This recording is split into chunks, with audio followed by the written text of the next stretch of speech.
Yo solía creer que el amor era un lujo para los demás, un capricho de heterosexuales con vidas ordenadas, hasta que el número de Gabriel apareció en mi teléfono como un puñetazo en el estómago. Mi hermana, esa ingenua que siempre confiaba en apps de citas, me había rogado consejo. Christian, este tipo parece perfecto, pero algo no cuadra. Le dije que lo dejara, que los hombres online eran lobos disfrazados de corderos, y en venganza, o por piedad, me envió su contacto con un emoji de guiño. Pruébalo tú, hermano. Quizás sea tu tipo. Aquella noche, con el corazón latiendo como un tambor de flamenco en las venas, marqué los dígitos, y el mundo se me vino encima. Su voz, ronca y madrileña, me susurró hola, como si ya supiera que yo era el que había estado esperando en las sombras de mi propia vida. Madrid bullía a mi alrededor esa primavera de 2025, con sus plazas atestadas de turistas que reían sin complejos y locales que corrían hacia metros atestados, pero yo, Christian, de 32 años, me sentía como un fantasma en mi propia piel. Vivía en un piso diminuto en Malasaña, rodeado de murales queer que gritaban «sé tú mismo», mientras yo me ahogaba en el silencio de mi armario. Mi familia, de raíces andaluzas trasplantadas a la capital, era un nudo de expectativas. Mi padre, un mecánico de voz grave que aún hablaba de hombres de verdad. Mi madre con sus rosarios y cenas familiares donde las miradas se desviaban si mencionaba salidas nocturnas. Y mi hermana, Laura, la única que intuía mis grietas, pero incluso ella lo atribuía a una fase de soltería eterna.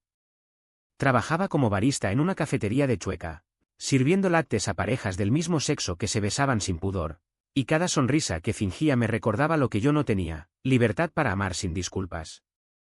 Gabriel entró en mi vida como un torbellino de azufre y miel. Al día siguiente de aquella llamada impulsiva, quedamos en un bar de tapas en La Latina, donde el olor a jamón serrano y vino tinto se mezclaba con el humo de cigarrillos prohibidos. Era alto, con ojos color avellana que parecían haber visto demasiadas madrugadas, y una barba incipiente que le daba un aire de poeta maldito. Tu hermana me habló de ti, dijo con una risa que vibró en mi pecho, dijo que eras el sensible de la familia. No le conté que ella me había empujado a esto por despecho, ni que mi pulso se aceleraba cada vez que un hombre guapo pasaba cerca. Hablamos de todo y nada. De las manifestaciones por derechos LGTB en Puerta del Sol que él había cubierto como periodista freelance. De mis sueños frustrados de ser escritor en una ciudad que devoraba talentos. Al final de la noche, su mano rozó la mía al pagar la cuenta, y el mundo se inclinó. No era un roce casual, era una promesa. Pero el idilio duró lo que un sorbo de caña en verano. Gabriel no era solo un desconocido de app, era un torbellino con raíces profundas en el conservadurismo que yo tanto odiaba. Vivía en Chamberí, en un ático heredado de padres que aún rezaban por qué sentara la cabeza con una buena chica. Su trabajo lo llevaba a eventos sociales donde fingía sonrisas para editores homófobos, y yo, en mi ingenuidad, creí que podíamos ser el refugio mutuo. Las primeras semanas fueron un bálsamo, caminatas por el Retiro al amanecer, donde sus dedos entrelazados con los míos se perdían entre los sauces llorones, noches en mi piso donde su cuerpo, fuerte y urgente, borraba las dudas que me carcomían. Eres lo que necesitaba, Chris, murmuraba contra mi cuello, y yo me bebía esas palabras como absenta, ignorando el sabor amargo que dejaban. Sin embargo, la realidad de Madrid, esa bestia de hormigón y pasión, empezó a arañar nuestra burbuja. Mi familia notó los cambios, las ausencias en las comidas dominicales, el brillo en mis ojos que no era de cansancio. Laura, con su intuición afilada, me acorraló en la cocina un domingo. ¿Quién es él, Christian? No me mientas, te veo radiante y aterrado a la vez. Le confesé todo, o casi, el número, las noches, el miedo a que mi padre lo supiera y me desterrase como a un paria. Ella rió, pero con lágrimas, al fin, hermano. Pero ten cuidado, papá no perdona lo que no entiende. Gabriel, por su parte, cargaba su propio yugo, un ex que lo había dejado por una mujer normal, dejándole cicatrices que sangraban en silencio. No soy valiente como tú, me dijo una vez, mientras fumábamos en el balcón overlooking Gran Vía. Yo aún me escondo. La adicción empezó a filtrarse como lluvia en grietas.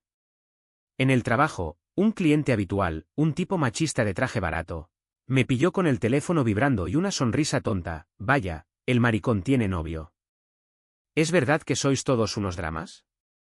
Reí para disimular, pero el veneno se me clavó en el alma. Gabriel, en sus círculos periodísticos, oía chismes. El nuevo de la redacción, no es ese que sale con tíos. Cuidado, que contagian.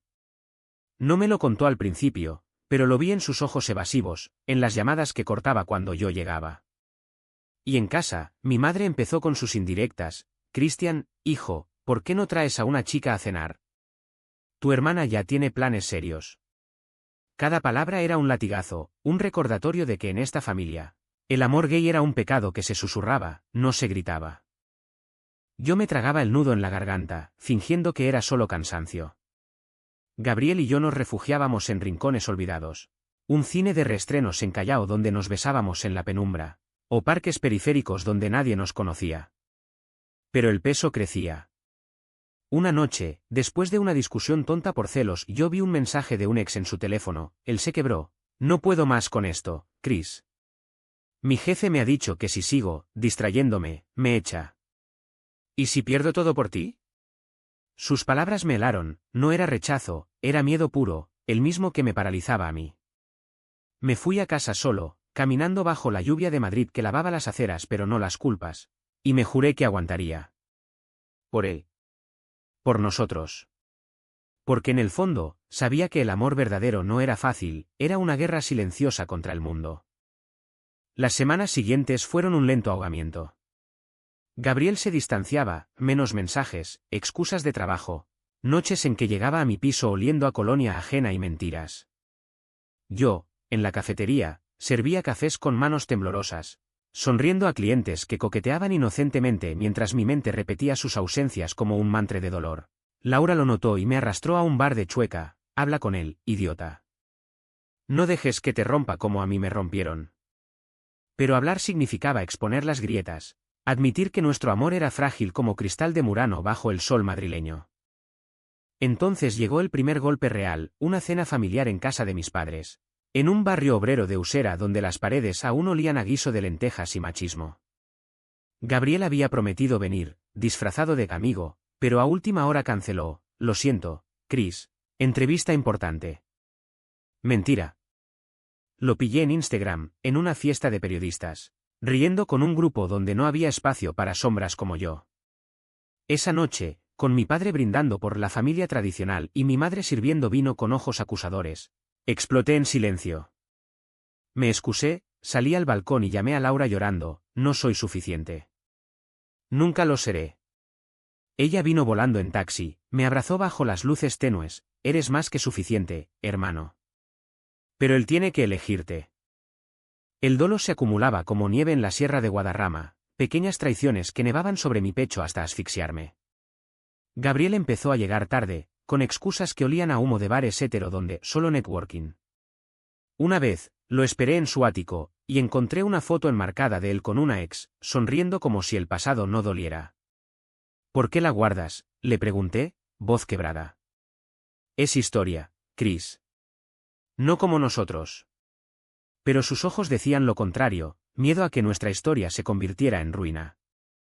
Yo me hundía en rutinas masoquistas: limpiar el piso hasta que las baldosas brillaran, escribir fragmentos de cuentos que nunca terminaba, donde el protagonista siempre perdía al amante por cobardía ajena. En Chueca, las banderas arcoíris ondeaban como burlas, recordándome que la visibilidad era para los valientes, no para mí, que aún me cambiaba de acera si veía a mi padre venir. Mi cuerpo empezó a traicionarme, insomnio que me dejaba ojeras como moretones, apetito perdido que afinaba mis pómulos hasta hacerme irreconocible. Estás guapo, flaco, me dijo un cliente, y lloré en el baño, porque guapo no bastaba si el amor se evaporaba. Una tarde de julio, con el calor de Madrid pegajoso como culpa, todo se torció un poco más. Gabriel y yo íbamos a una manifestación por derechos trans en Sol, un mar de cuerpos pintados y consignas que gritaban libertad. Él llegó nervioso, sudando bajo su camisa: mi padre me ha llamado. ¿Sabe algo? No preguntó cómo, solo me miró como si yo fuera el virus. Durante el acto, su mano se soltó de la mía cuando un flash de cámara nos capturó. No quiero fotos, murmuró, y yo asentí, tragando bilis. Esa noche, en la cama, me dio la espalda: necesito tiempo, Chris. ¿Para procesar? Tiempo. La palabra que los cobardes usan para huir. Me convertí en un experto en el arte de la contención, sonrisas forzadas en la familia, donde mi madre ahora me pinchaba con: ¿cuándo te casas, hijo? La vecina tiene una hija soltera. Respuestas vagas, platos empujados sin hambre. Con Laura, confidencias a media voz en parques donde niños jugaban sin prejuicios. Ella me regaló un libro de Federica Montseny, La rebelión de las mujeres, pero yo lo leía pensando en rebeliones masculinas, en cómo los hombres como yo éramos invisibles en la historia española, aplastados entre el franquismo residual y la modernidad tibia. Gabriel, mientras, se perdía en su trabajo, artículos sobre política que firmaba con pluma segura, pero que evitaba tocar temas queer. Es estrategia, decía cuando lo confrontaba. ¿Estrategia para qué? ¿Para sobrevivir en un Madrid que te aplaude si callas? Una noche, después de sexo mecánico y sin miradas, me confesó, mi ex me dejó porque no podía con la presión familiar.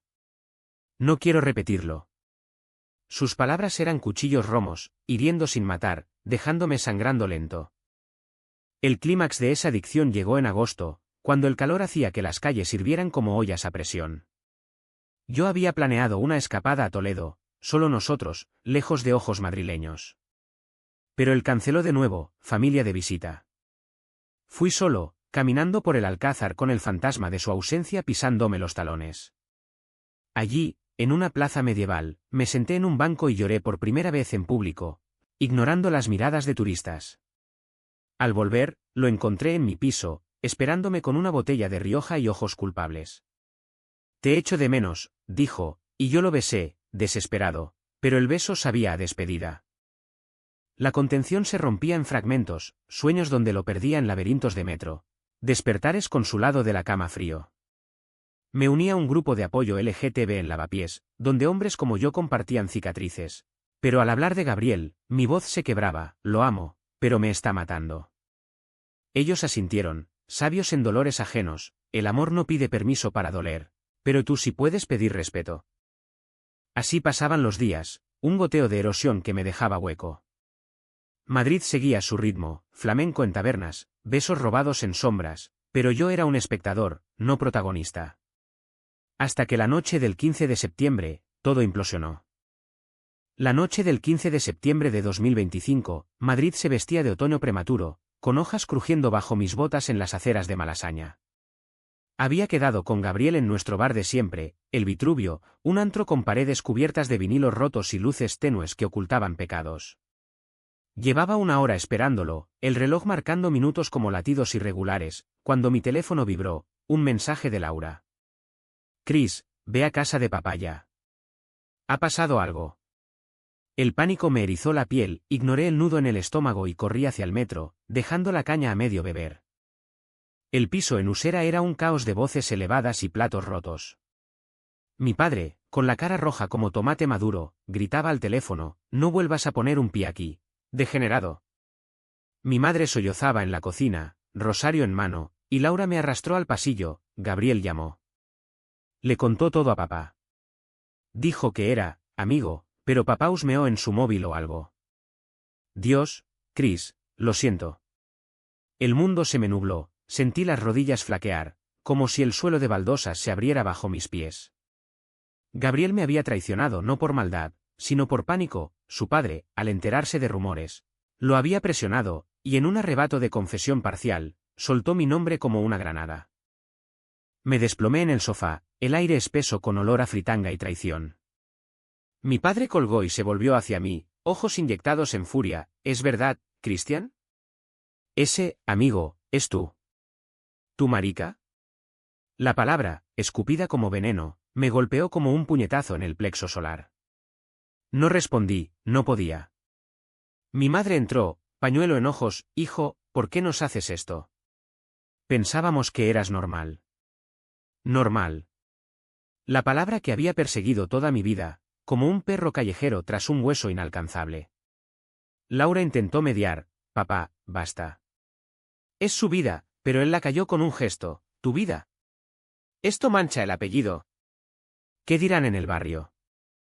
El silencio que siguió fue ensordecedor, un vacío donde mi corazón latía solo para recordarme que aún respiraba. Me levanté, piernas de plomo, y salí sin una palabra. La noche madrileña me recibió con un viento frío que azotaba las farolas, y caminé sin rumbo, lágrimas heladas en las mejillas. Llamé a Gabriel 10 veces, buzón. 20, lo mismo. Al amanecer, exhausto, me refugié en el piso de Laura en lavapiés, donde ella me acunó como a un niño. Llora, hermano. Mañana peleamos. Pero el llanto no vino, solo un vacío, un pozo negro donde el dolor se había congelado en indiferencia. Los días siguientes fueron un limbo de mensajes ignorados y sombras alargadas. Gabriel finalmente escribió: lo siento, Chris. Mi familia me encerró.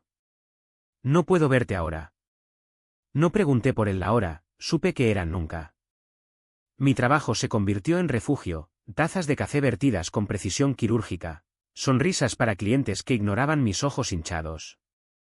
En casa, o lo que quedaba de ella, mi padre me evitaba, cenando en silencio o saliendo a despejarse, con amigos de taberna. Mi madre dejaba platos en mi puerta, pero sus abrazos eran fríos, como si tocara a un extraño. Laura era mi ancla: denúncialos si te echan, Chris. Hay leyes ahora. Pero denunciar a la sangre propia era cortarse una vena, preferí sangrar lento. El punto de quiebre llegó una semana después, en una visita forzada al piso familiar. Mi padre me esperaba en la sala, botella de anís en mano. Siéntate, hijo. Hablemos como hombres. Hombres. Su código para acepta mi verdad o vete. Me contó su versión. Gabriel, acorralado, había confesado una confusión temporal para salvar el pellejo, pero soltó mi nombre como chivo expiatorio. Ese cabrón te usó, Christian. ¿Y tú? ¿Por qué no me dijiste? Podría haberte ayudado a arreglarlo. Arreglarlo. Como si mi orientación fuera un grifo roto.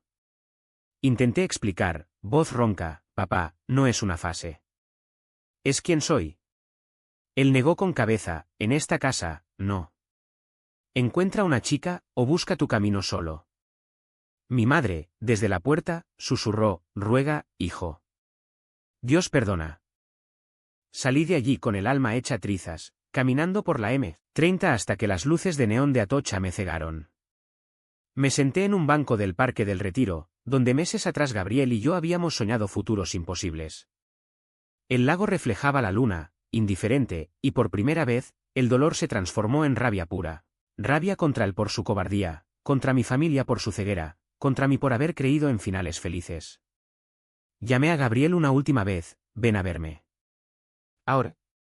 Su voz, al otro lado, temblaba: no puedo, Chris. Mi padre amenaza con desheredarme.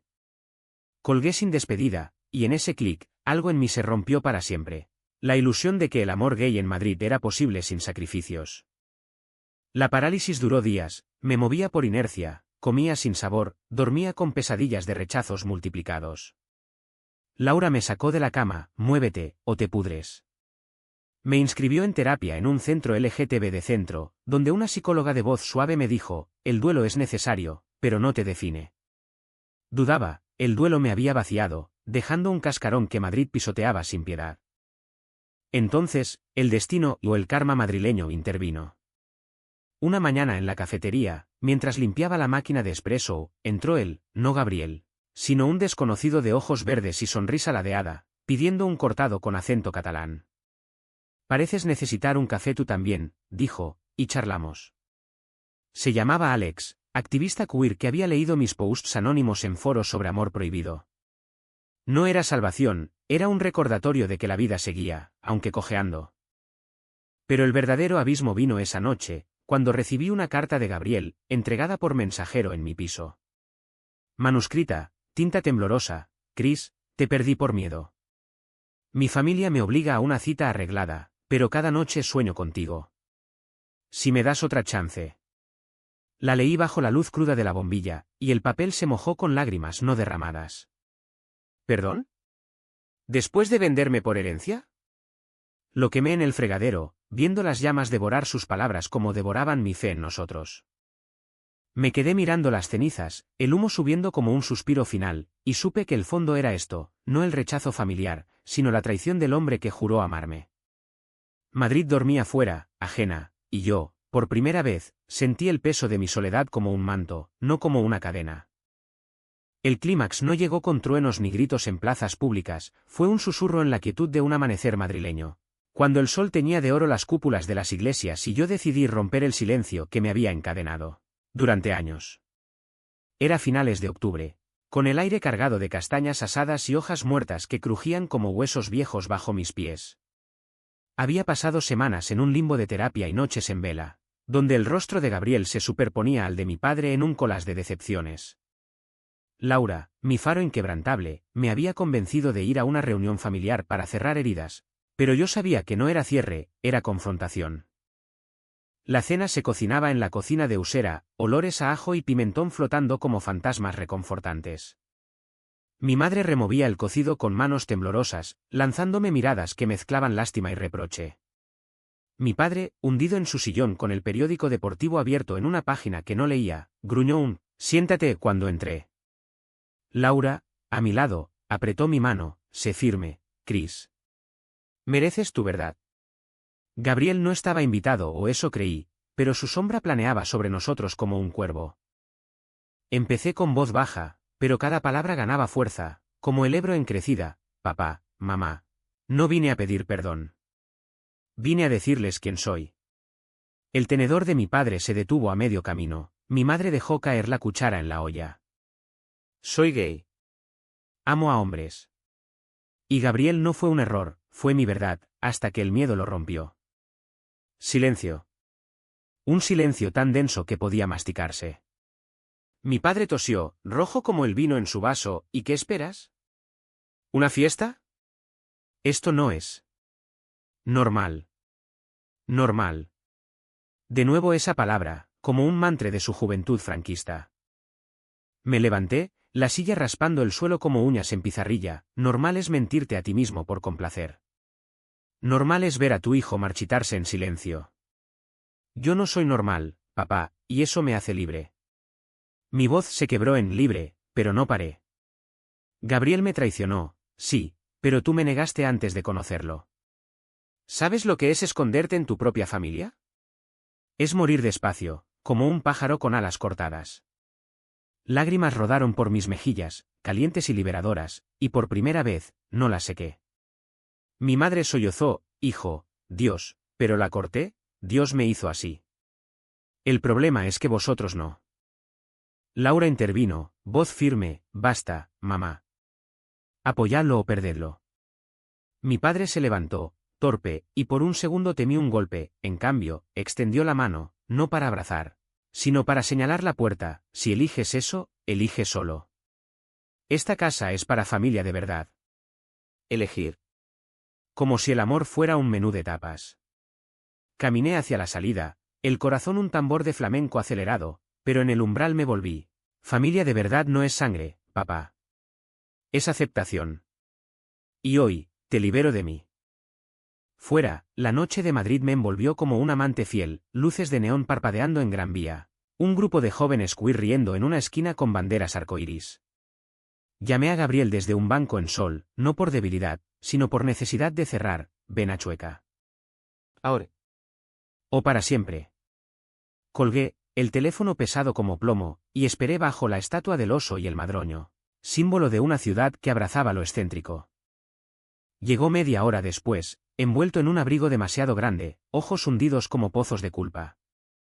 Chris, lo siento tanto, empezó, pero lo silencié con una mirada, no quiero disculpas. Quiero la verdad. ¿Me amas lo suficiente para luchar? Él dudó, segundos eternos donde vi el torbellino en su mente, familia, carrera, el peso de una sociedad que aún juzgaba con sonrisas falsas. Te amo, dijo al fin, voz ronca, pero mi padre. Me cortó el dinero. Tengo que irme a Barcelona, con primos. Barcelona. La ciudad de Gaudí y libertades relativas, pero a 600 kilómetros de mí. ¿Y nosotros?, pregunté, el viento azotando mis palabras. Su respuesta fue un beso desesperado, salado de lágrimas, ven conmigo. Empecemos de cero. Por un instante, me perdí en él, en el sabor de promesas rotas que aún endulzaban. Pero retrocedí, no. No huyo más. Madrid es mi casa, con o sin vosotros. Sus ojos se nublaron, entonces. ¿Adiós? No dije adiós, dije, crece, Gabriel. Ama sin cadenas. Lo dejé allí, bajo la luna indiferente, y caminé hacia Chueca, donde las luces de los bares queer me llamaban como sirenas. El clímax no fue eufórico, fue catártico, un desgarro que dejaba espacio para aire. Esa noche, solo en mi piso, escribí la primera página de mi novela, En las calles de Madrid. El amor no pide permiso, exige coraje. Lágrimas manchaban el papel, pero sonreí, por primera vez, escribía no desde el dolor, sino desde la rabia transformada. Los meses siguientes fueron un tapiz de curas lentas y precios pagados, tejido con hilos de resiliencia madrileña. Gabriel se fue a Barcelona, como un barco a la deriva, y sus mensajes iniciales, te extraño, vuelve, se convirtieron en silencios que dolían menos con el tiempo. Escuché rumores por Laura, su familia lo había reeducado con terapias de conversión disfrazadas de consejos paternos, y él, roto, aceptó una novia de conveniencia para salvar apariencias. No sentí victoria, solo piedad por el hombre que elegí amar, pagando el precio de su cobardía con una vida a medias. En una carta final que le envié, escribí, el amor verdadero no se esconde en sombras, brilla o muere. Adiós, Gabriel. No respondió, pero supe que ardía como la mía en el fregadero. Mi familia, ese nudo de raíces andaluzas clavadas en el asfalto de Usera, se resquebrajó pero no rompió del todo.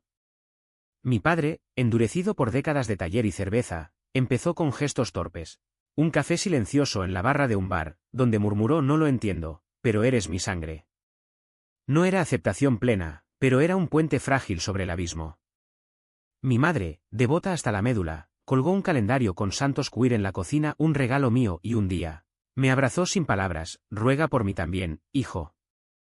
Laura, mi guerrera, organizó cenas neutrales donde hablábamos de todo menos de eso, hasta que el silencio se llenó de risas genuinas. No era un final de cuento, era curación real, con cicatrices visibles. Yo, Cristian, renací en las grietas de Madrid. Dejé la cafetería por un taller de escritura en la casa encendida, donde mis palabras crudas, sangrantes, atraían a otros marginados. Alex, el catalán de ojos verdes, se convirtió en amigo, no amante, caminatas por el templo de Devot donde compartíamos sueños sin presiones, recordándome que el amor podía ser ligero. Un día, en una lectura abierta en un sótano de Malasaña, recité fragmentos de mi historia, el número que robó mi alma, la traición que la liberó. El aplauso fue tibio, pero las miradas de hombres como yo, mujeres trans, aliados silenciosos, fueron fuego purificador. La ciudad, esa amante caprichosa, me devolvió el favor, un editor indie leyó mi manuscrito y lo publicó como Sombras en el Madroño, un drama queer que se coló en librerías de Chueca y debates en podcast. No fue bestseller, fue catarsis compartida, con reseñas que decían auténtico, como El pulso de Madrid. Mi padre lo compró a escondidas, lo dejó en la mesa sin comentario, pero vi las páginas marcadas con lápiz. No rechazo, sino intento de entender. Hoy, un año después, camino por Puerta del Sol con el sol de mediodía bañando la plaza en luz implacable. No busco a Gabriel en cada rostro barbudo, no anhelo la aprobación paterna como un mendigo. Tengo un piso propio en Lavapiés, paredes cubiertas de mis dibujos y libros de autores como Federico García Lorca, que amó en secreto y gritó en verso. Laura viene a cenar con su nueva pareja, una mujer de Valencia que ríe fuerte, y hablamos de futuros sin miedos. A veces, en noches de insomnio, me pregunto, ¿valió la pena el dolor? La respuesta no es sí o no, es una imagen, yo, de pie en el balcón, fumando un cigarro mientras la Gran Vía brilla abajo, libre para amar o no en mis términos. Madrid no perdona debilidades, pero recompensa la verdad.